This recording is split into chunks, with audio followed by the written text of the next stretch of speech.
May nakuha po akong TV, nabili ko lang sa nagdadaang nagja-junk shop. Okay, so binili ko ito. Ang problema niya, may sound siya pero ganoon yung install ng screen niya. Okay, hindi ko alam kung magagawa ko. Hindi ko magagawa, hihingi ako ng advice sa may alam, kasi sa tingin ko dinala na to sa gawaan, hindi rin nagawa nung pinagdalhan. Okay, kasi doon sa loob niya merong kulang na pyesa doon sa horizontal section. Yung dalawang coil niya tinanggal. Okay. Tapos yung iba niya hindi nakahinang, pero hininang ko na yung iba, pero yung dalawa wala pa. Tatry ko kumuha. Meron akong TCL na board dito, pero LG to. So subukan ko kung po pwede yung coil na yon, ilalagay ko.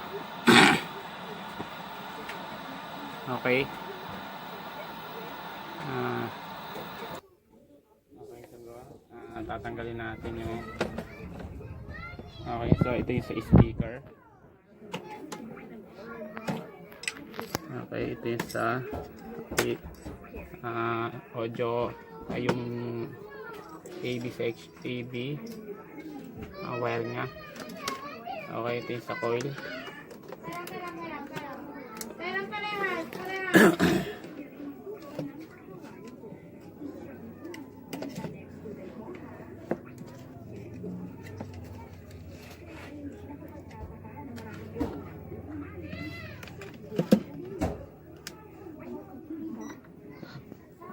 I-check ko muna yung sa capacitor nya, baka may pondo.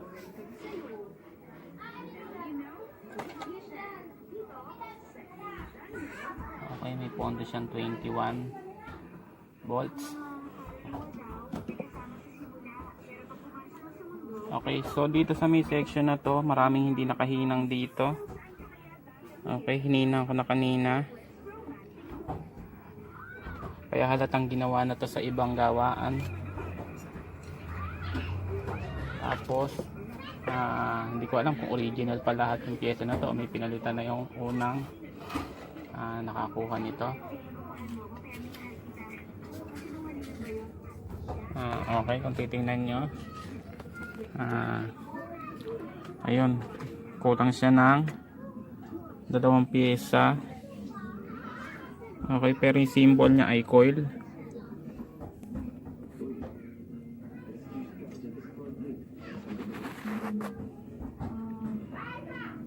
Okay,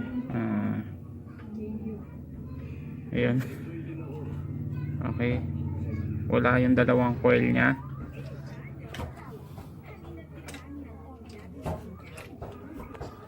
Okay, base dito sa may TCL na board, meron siyang nakalagay na coil. Okay, ito yung dalawa. Okay, try kong kunin, try ko ilagay doon. Okay, tingnan natin kung anong mangyayari. TCL na board to, yon, LG. Okay, tatlo yung pin nitong sa kabila na to, yung mga sa TCL, pero dalawa lang naman yung may connection nya.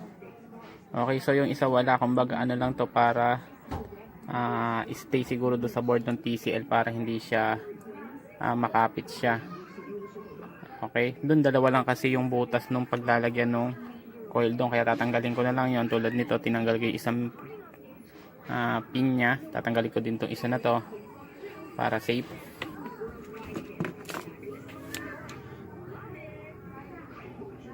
Okay, try ko na lang tanggalin. Okay, tsaka ako ilalagay doon muna. Okay, so ito, ilagay ko itong dalawa na to. Okay, hihinangin ko na lang.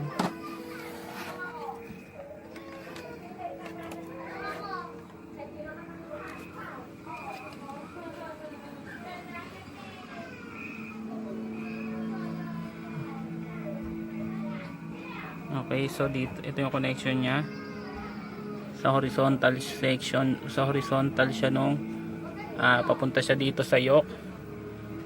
Okay, yung dalawang coil na yon. Okay, so hinaangin muna natin.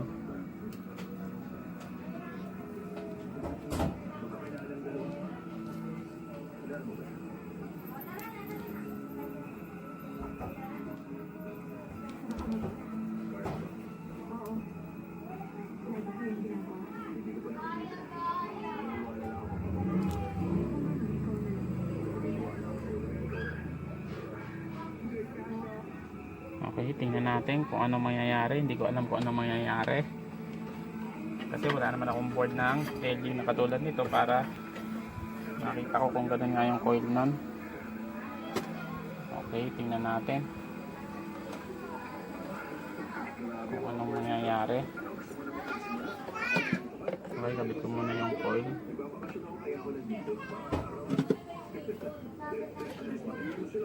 Okay, tsaka yung speaker.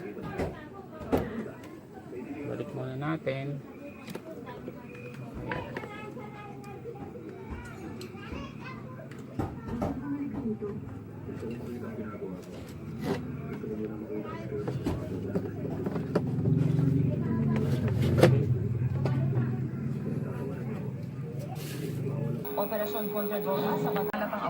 Okay, so yan na yung itsura niya ngayon.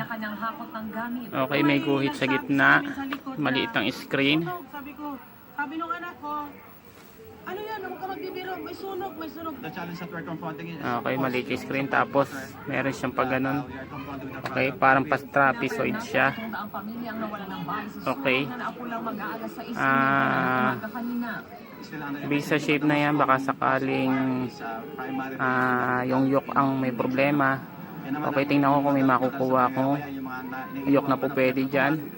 May nagsabi kasi na yung yoke ng LG pwede daw gamitin dyan yung yoke ng Gold Star. Okay, susubukan ko. Meron akong Gold Star ditong nabili ko rin sa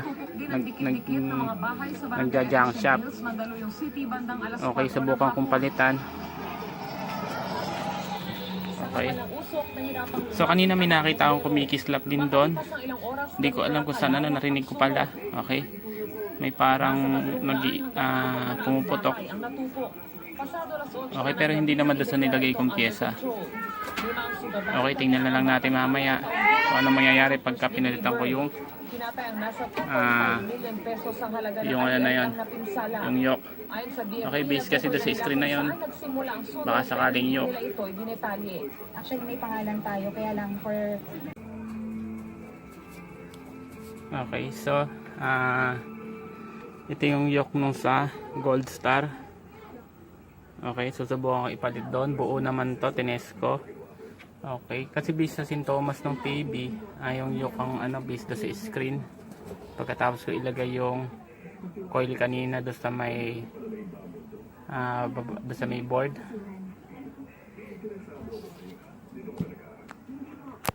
Okay.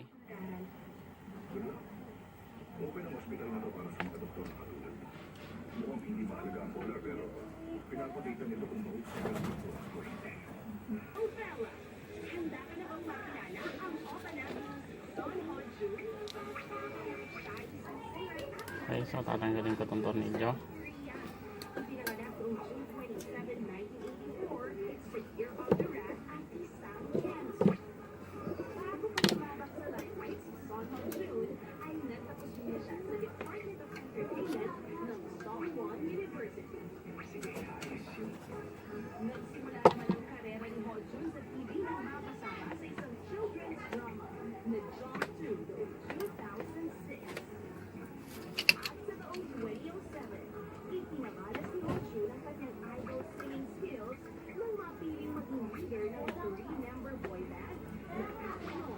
Sige, hirap niyang tanggalan.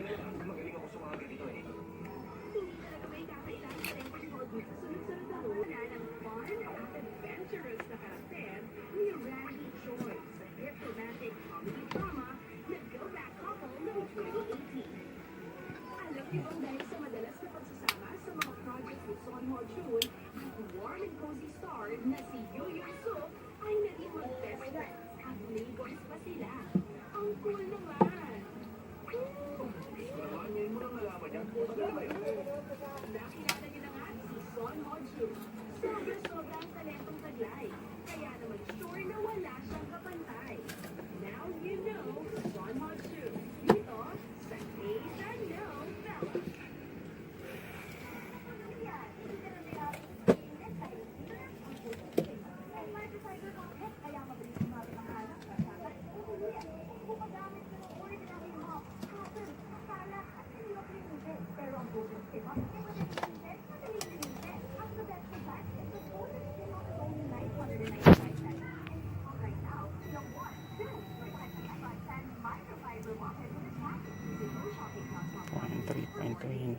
parang buo naman. Visa St. Thomas, visa tester. Okay, so possible. Hindi ko sigurado kung ito magiging sira nito. May parehas lang sila eh.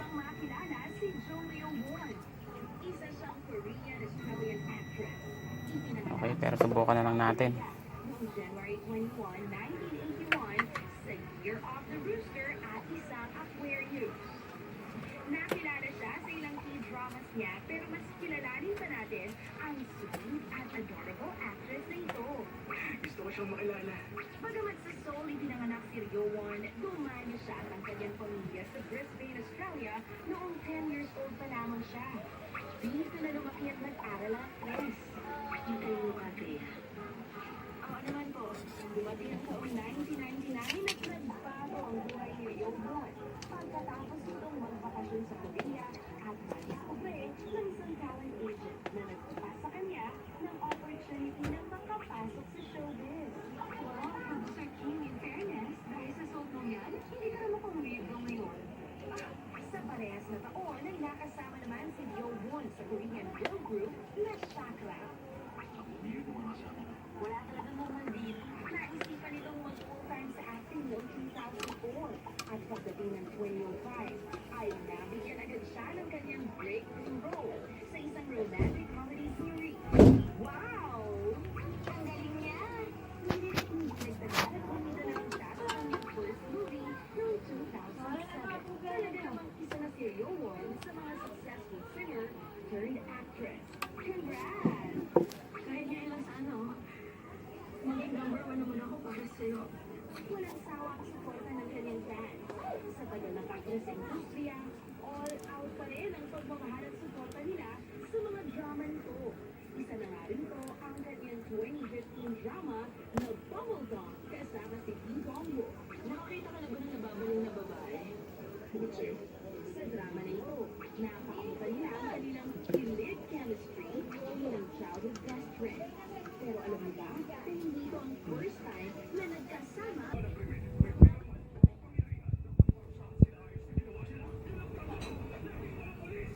Signal sa Fanbayan on TV, Asia Novella Channel.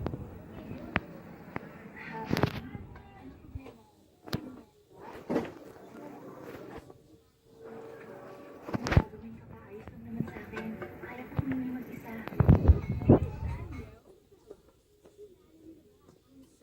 And sexy na si isang actress, model, singer, and television host. Mula Taichung, Taiwan, na ipinanganak noong September 18, 1985 sa Shocks at South Korea. Nag-debut sa TV industry si Amber Ann noong 2008 na maging assistant host ng popular retirement show na 20 Dada. Kaya siya, 2009, na mas nakilala siya ng publiko matapos gayahin ang mga sikat na singer sa celebrity imitated show, The Largest Political Point. 2011 naman nang nabigmani niya tayo nang manominate siya bilang one of the sexiest women in Taiwan. Grabe, Amber Ann! Ang sexy mo talaga! Testing natin. Ano na? Ang pagganap sa iba't ibang love story drama, mga pa-TV series man o film.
Okay, so nakita nyo?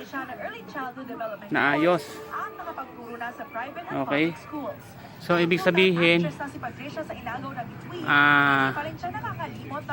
nung napalitan ko yung coil na nawawala, yung tinanggal nung unang gumawa, okay, so ang nangyari, meron siyang lumabas na screen na maliit na patrapezoid sa baba. Okay, so sa tester, lumalabas na buo yung yoke. Okay. Pero dahil sa sintomas niya na ganung screen, okay, pinalitan ko pa rin kahit nasa tester, buo siya. Okay. So nakita nyo, umayos yung screen niya pagkatapos kong palitan yung yoke. Okay, so hindi rin ako sigurado kanina kung magagawa. Nanggaling na rin kasi ito sa ibang shop. Okay, ginawa na nung ibang electronics shop pero hindi nagawa. Okay, ang dami nakatanggal na hinang yan nung nakuha ko. Nawawala ibang pyesa. Okay. So, maraming salamat. Okay, kung nagustuhan nyo yung video, please like the video and subscribe. Okay, maraming salamat.